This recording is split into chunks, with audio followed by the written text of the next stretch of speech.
Hi guys, welcome to my channel.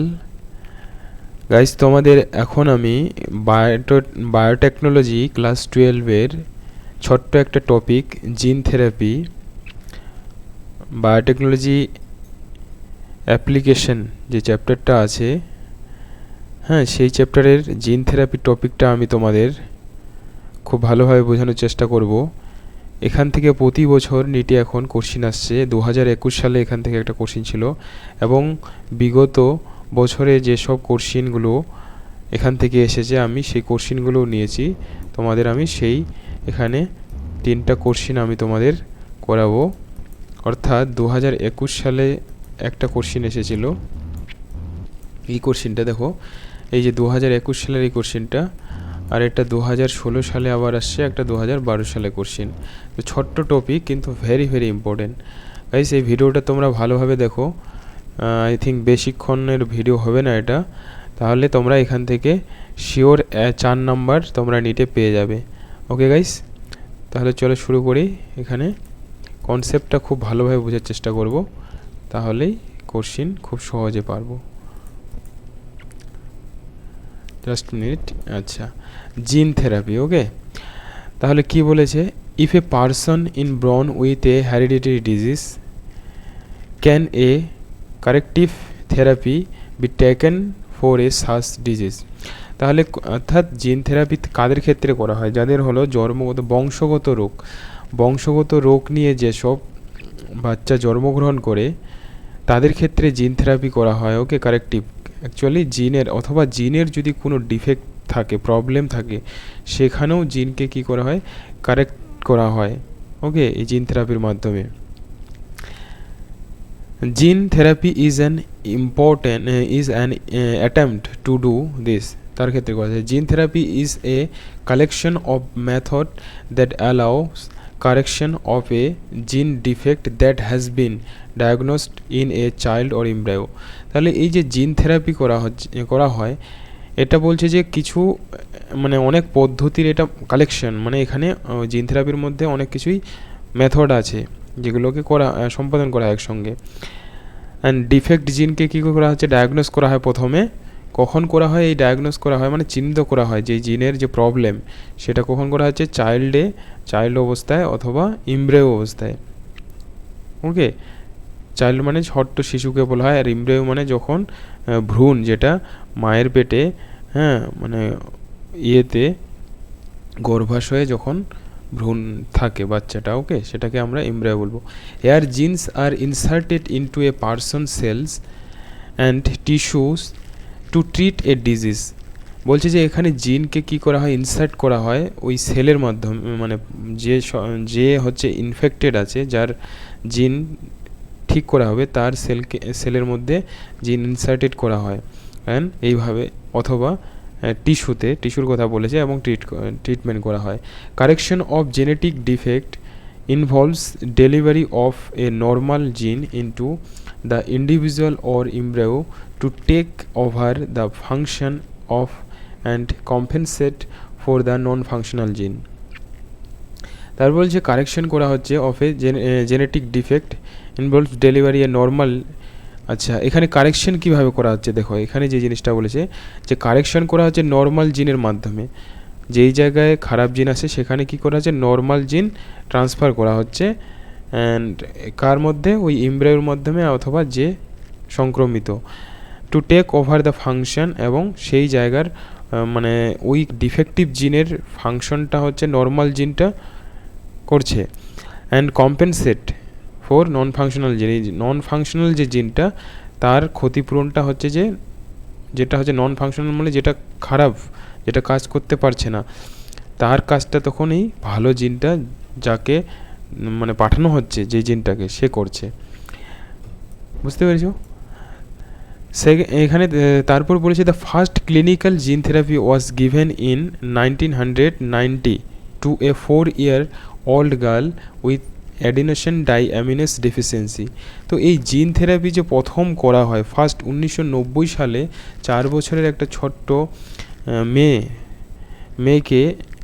মেয়ের মধ্যে, মানে মেয়েকে নিয়ে করা হয়েছিল। এটা মনে রাখবে, ভেরি ইম্পর্টেন্ট, এটা কোশ্চিন এসেছে নিটে। আগে। এখন এখানে কি হয়েছিল তার সেই 4 বছরের শিশুর এডিনেশন ডাইঅ্যামিনেস ডেফিসিয়েন্সি, এই যে এডিএ, এটা এবার কোশ্চেন এসেছিল তোমাদের 2021 সালে নিটে। এডিনেশন ডাইঅ্যামিনেস যে একটা এনজাইম, এই ডেফিসিয়েন্সির ফলে অ্যাকচুয়ালি এই জেনেটিক যে প্রবলেমটা জিনের সেটা হয়। তো this enzyme is crucial for the immuno system to function. তো এই এনজাইমটার কাজ কি? এই এনজাইমটা হলো আমাদের শরীরে যে আমাদের যে ইমিউনো সিস্টেম আছে, মানে অনাক্রমতন্ত্র, অর্থাৎ যেই সিস্টেমটা আমাদের বডিকে রক্ষা করে, বিভিন্ন রোগ প্রতিরোধ ক্ষমতা, ওটা মানে বিভিন্ন রোগ সংক্রমণ থেকে আমাদের প্রতিনিয়ত আমাদের শরীরকে রক্ষা করে রাখছে, সেটার জন্য এই এনজাইমটা হচ্ছে দরকার, বা সেই ফাংশন যে ইমিউন সিস্টেমের যে ফাংশন ঠিক রাখার জন্য, কার্যকর রাখার জন্য এই এডিনেশন ডায়ামিনেস এনজাইম দরকার। তাহলে এই এনজাইমটার যদি মানে ঘাটতি হয়ে যায়, তাহলে কি এই সিস্টেমটা ঠিকমতো কাজ করতে পারবে না।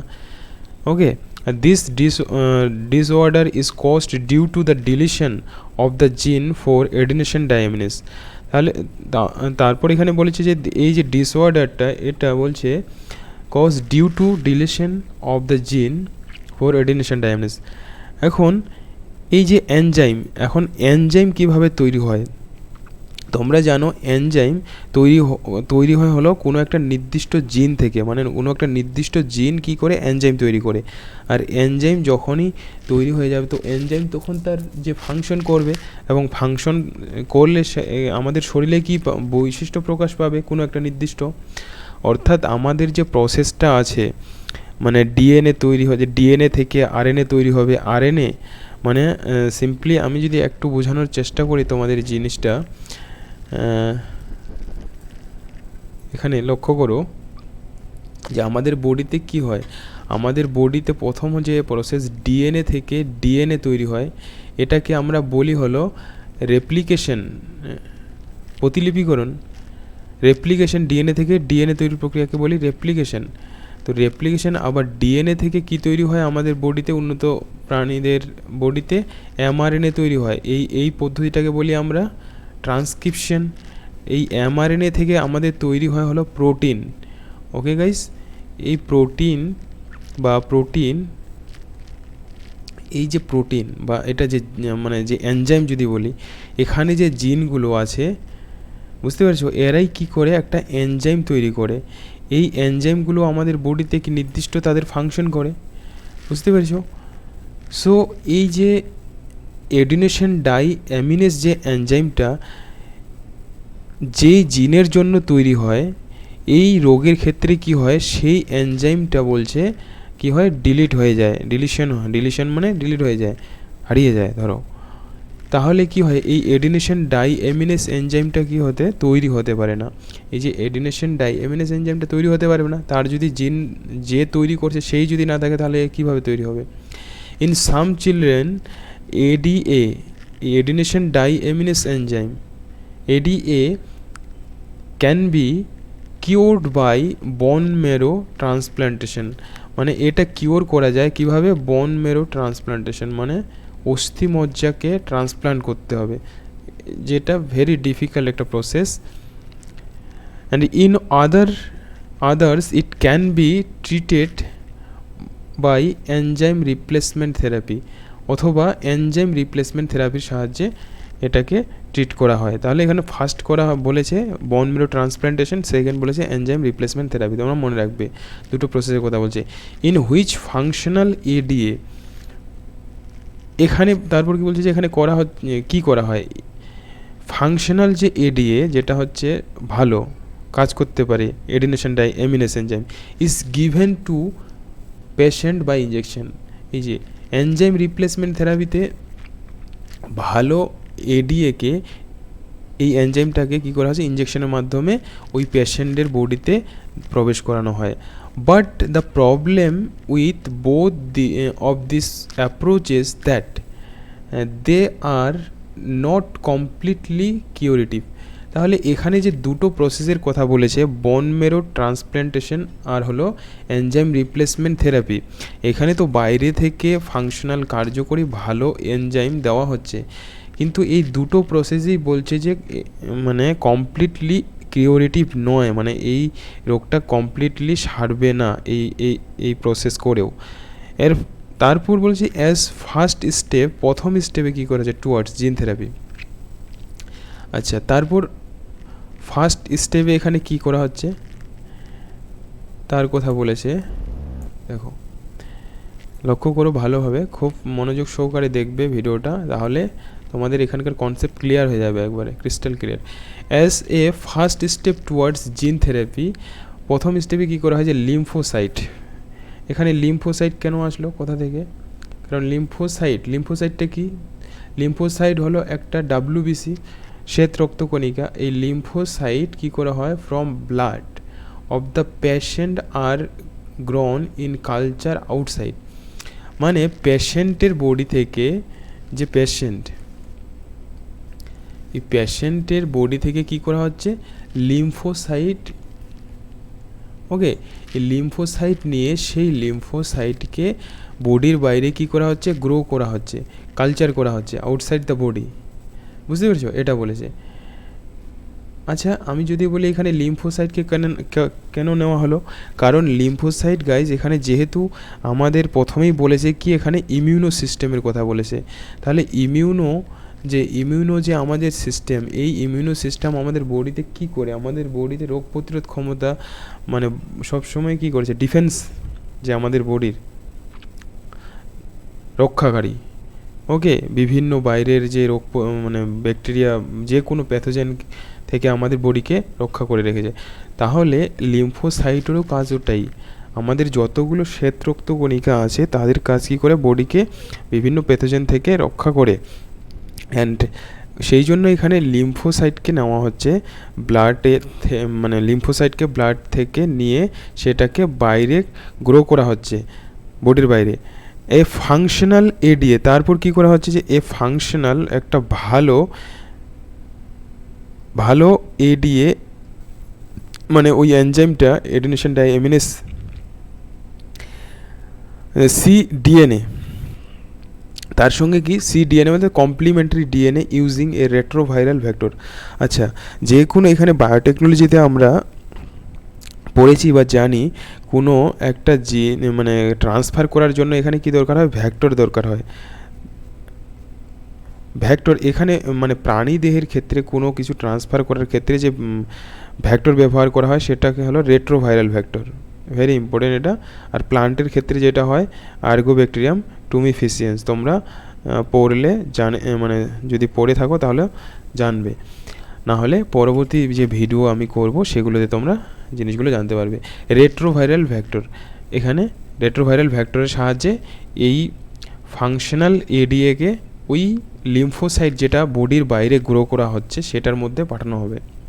And is then introduce into this lymphocyte, যেটা বলেছে এখন এই ফাংশনাল মানে ভালো এডিএ কোথা থেকে, এটা বাইরে থেকে নেওয়া হচ্ছে।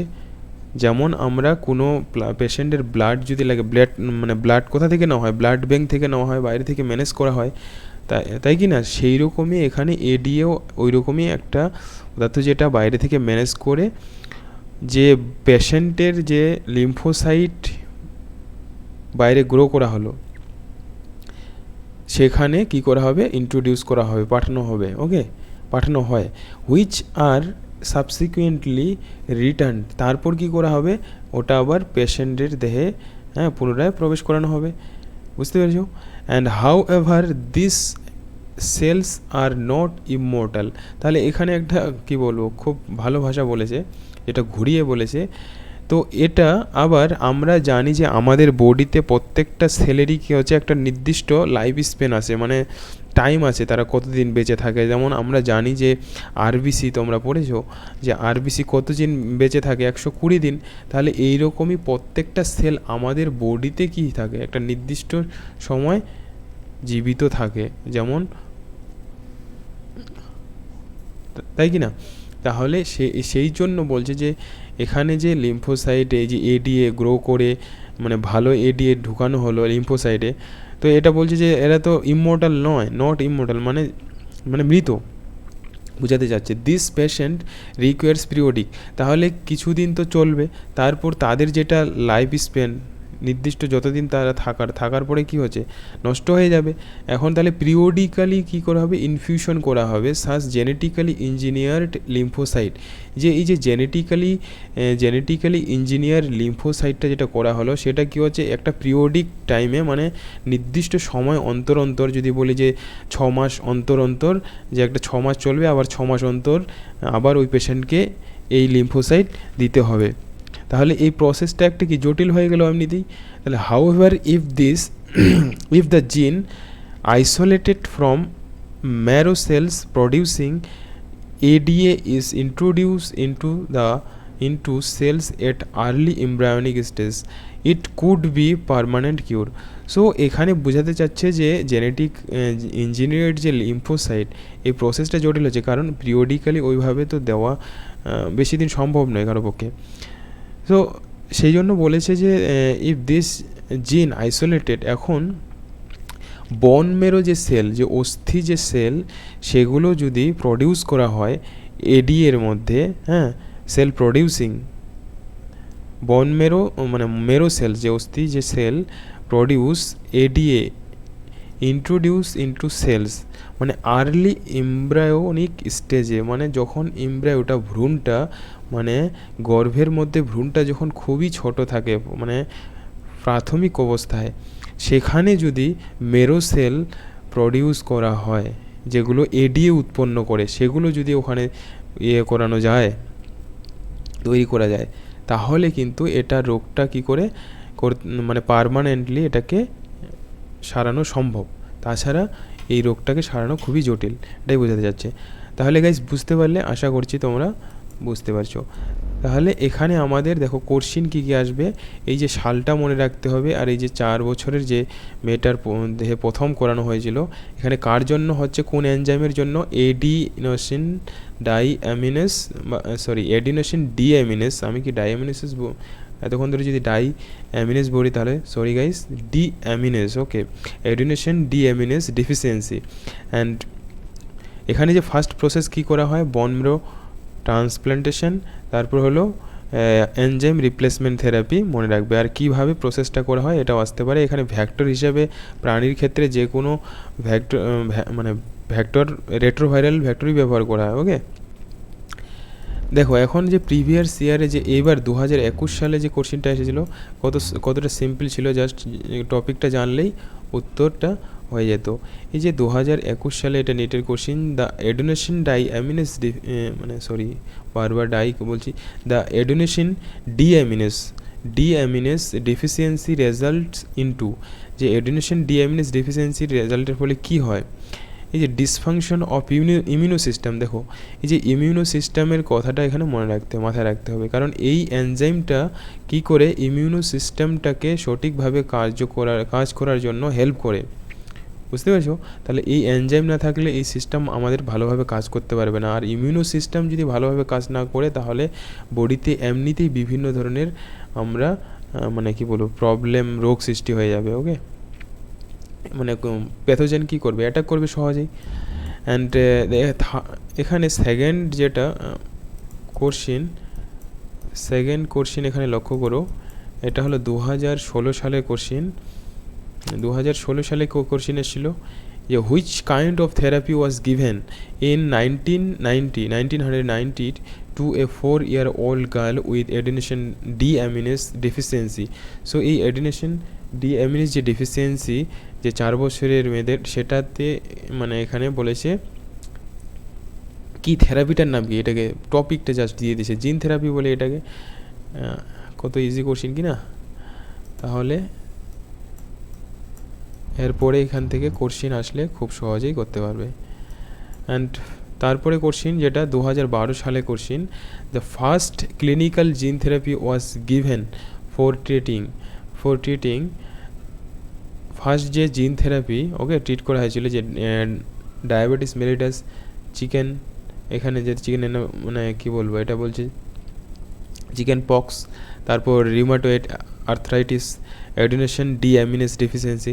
তাহলে কার জন্য করা হয়েছিল? তো ফার্স্ট ক্লিনিক্যাল জিল থেরাপিটা যেটা হয়েছিল ট্রিটমেন্ট কিসের জন্য? এডিনোসিন ডিঅ্যামিনেস ডেফিসিয়েন্সি এনজাইমের জন্য।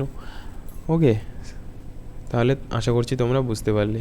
তাহলে এখান থেকে তোমরা খুব সহজেই 4 নাম্বার এখন ধরা নিটের জন্য। ওকে গাইস, তাহলে অবশ্যই ভিডিওটা যদি ভালো লাগে, আমার চ্যানেলে যারা নতুন এসেছে অবশ্যই সাবস্ক্রাইব করবে গাইস, অ্যান্ড সাবস্ক্রাইব, লাইক, আর অবশ্যই শেয়ার করো যারা নিট দেবে। আমি এইভাবেই প্রতিনিয়ত এখন নিটের জন্য ভিডিও ছাড়ার চেষ্টা করছি ভালো ভালো। তো তোমাদের সহযোগিতা চাই। Okay, thank you guys, thank you very much for watching this video. Okay, next ভিডিওতে দেখা হবে।